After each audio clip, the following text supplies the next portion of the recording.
What is up, guys? Welcome back to the channel, guys. We had a special request here. I've been checking out, some evil dictators, um, evil rulers type stuff, and somebody sent me something here with Catherine the Great, the Tsarina. I don't even know what that is. Something of Russia. This is part one. They sent me both parts, part one and two. So we finna check this out. It ain't too many women out there that's on the evil end. When it comes to this, at least I didn't know, but let's check this out, see what it's about. Y'all hit that subscribe button. Let's see. Queens of Europe. Catherine the Great of Russia. She look nice. Part 1. Thank you to ExpressVPN for sponsoring this video. Look like a nice Catherine the Great, Tsarina of Russia, clawed her way from child bride to mighty monarch by having her husband deposed and murdered. She lived her life her own way, taking lovers as she pleased and dragging Russia kicking and screaming into the modern era. Catherine was born Princess Sophie Augusta Frederica on May 2nd, 1729, in Stettin, Pomerania, in the Kingdom of Prussia, in what is now Poland. Her father, Prince Christian August, was a general and younger brother of the childless prince who ruled the modest region of Anhalt-Zerbst. Her mother, Joanna Elizabeth of Holstein-Gottorp, was the seventh of 10 children of a much more illustrious Prussian family. Her elder siblings went on to prestigious positions and marriages. One of her brothers became King of Sweden. However, Joanna was pawned off in marriage at just 15 to Christian August, 22 years her senior. After her upbringing in the glittering court of Brunswick, Joanna found married life to a middle-aged man in a small and somber town to be a great downfall. She was deeply disappointed by the birth of her first child, Sophie. The labor was difficult, nearly killing her, and left her bedridden for months. If she had given birth to a son, her position in the family would have improved significantly. But she felt a mere daughter was hardly worth the agony. Joanna showed a strong preference. I feel like that's how it was back then too, because usually if you have a son, he up next. If you have a daughter, they usually married into a family or they got, it's, at least I feel from my understanding, it's always the son that's up next for the royal, preference for her sons, and made it clear to young Sophie what a disappointment she was. Despite the lack of maternal love, the princess showed intelligence That's crazy. Well, she ain't do nothing but be born. And confidence beyond her years. When presented to the future King Frederick the Great at the age of 4, she was told to kiss his hand, and she instead demanded that he bow down to her so that she could reach. Frederick was so tickled by this event that he never forgot the impressive child. As she grew, Sophie received her education from a French governess, as was the fashion at the time. She was groomed for what was considered her ultimate possible ambition, to be a wife and improve the position of her family through a good match. And she bagged a husband who far exceeded her impoverished family's ambitions. Her mother received a letter from the Tsarina of Russia, inviting her and her eldest daughter to the imperial court for a visit. Tsarina Elizabeth desired to make a marriage alliance for her heir, Peter, with Prussia at the cost of the Austrian Empire. And King Frederick of Prussia, having no children of his own, promoted his subject Sophie, who had so impressed him as a child.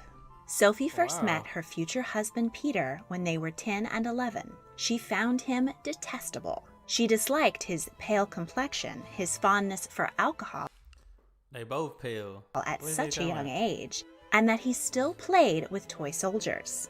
But personal distaste is a mere bump on the track in the path of the freight train of 18th century political marriage.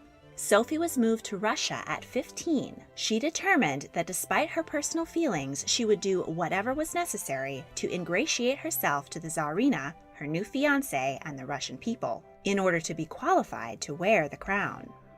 In preparation for her marriage, Princess Sophie was baptized into the Russian Orthodox Church and given the Russian name Yekaterina Alexeyevna, commonly anglicized to Catherine. She learned the Russian language with great zeal and would often stay up all night pacing her bedroom and repeating her lessons. As a result, she could speak perfect Russian with a slight accent, and also fell ill with pneumonia and nearly died. In her Dang. delirium, her mother asked her if she Russia wanted gave a you pneumonia? priest, to which Catherine replied, "I don't want any Lutheran, I want my Orthodox father." This act of loyalty to her new religion deeply impressed Tsarina Elizabeth. Catherine credited her miraculous recovery to bloodletting, on one occasion being drained 4 times in a single day. After a year of grooming, Catherine and wild. Peter were wed on August 21st, 1745. Dang, dude, my birthday August 20th. That's wild. The couple did not get on well. Peter had also been brought up in Prussia until his childless aunt, Tsarina Elizabeth, had called him to Russia to be her heir. Unlike Catherine, who embraced her new homeland, Peter hated the country he was destined to rule and pretty much despised everything and everyone else, including Catherine, whom he abused physically, verbally, and psychologically. He lacked intelligence and maturity, and still enjoyed staging battles with his toy soldiers. On one occasion, Catherine found a rat hanging from a makeshift gallows in their bedroom. Her husband explained that the rodent had committed treason and would hang there for 3 days as an example. It's easy to cast Peter as an inept villain in Catherine's story, but it is important to note that he was a deeply disturbed young man, having suffered years of abuse at the hands of his own tutor and guardian. While Peter grew to be Like, y'all out here torturing rats. Come on. Tested by the court, What were they Catherine doing back grew then? more and more loved by contrast. Though no great beauty, she was witty and charming, always ready with the perfect quip or compliment for any situation. She treated her servants as kindly as her equals. Peter would often demand servants perform military drills for his amusement all day, and the same men would spend their evenings singing and joking with Catherine. After 8 long years together, Catherine and Peter had never consummated their unhappy marriage. Historians argue whether this was due to impotence on Peter's part or the couple's complete lack of attraction to one another. Either way, Catherine received a stern letter from Tsarina Elizabeth, reminding her that it was her duty to produce an heir, and hinting that she needed to get pregnant as soon as possible by any means necessary. Oh, she wouldn't So at 24, Catherine began an affair with tall, dark, and handsome army officer. Why they couldn't just say army officer? Why he had to be tall, dark, and handsome? They know what they be doing. 24, Catherine began an affair with tall, dark, and handsome army officer Sergei Saltykov. Sadly, Catherine suffered several miscarriages before finally giving birth to her son, Paul, in an arduous labor. As soon as the new heir was born, Tsarina Elizabeth took him away from his mother to raise him herself. Catherine was left alone and ignored, bedridden for weeks, while Elizabeth and Peter celebrated the birth. Catherine was Elizabeth and Peter having an affair? Heartbroken, but she was made of strong stuff. She made good use of her convalescence, expanding her mind by consuming French Enlightenment philosophy. She began a correspondence with Voltaire, and though the two never met, they continued a close friendship via letter for the rest of his life. She then moved on to ancient Roman philosopher Tacitus, who influenced her greatly with his understanding of power politics and his argument that you should never trust a person's professed motivations, but instead look for their hidden self-interest. Okay, Tacitus, he's speaking. When she was well enough to return to court, she came back as a powerful force. She crashed her husband's birthday party and, wearing the finest regalia, snubbed everyone who had ignored her or who tried to get in her way. She had bent over backwards to be a good and obedient wife and daughter-in-law, and that had gotten her nothing but misery. So she carved a new position for herself at court and built up a network of allies, informants, and spies. She also took several strategic lovers, including Stanislaw Poniatowski, who likely fathered her second child, Anna. While Catherine was in labor, her husband Peter, who was well aware the child wasn't his, sat by her bed and, drunk out of his mind, taunted and threatened Catherine, saying he could do anything he wanted to her. Baby Anna was once again snatched away by Tsarina Elizabeth, and though Catherine rarely saw her, she was devastated when the baby died at just 15 months old. At the funeral, Peter told Catherine that her daughter was in hell.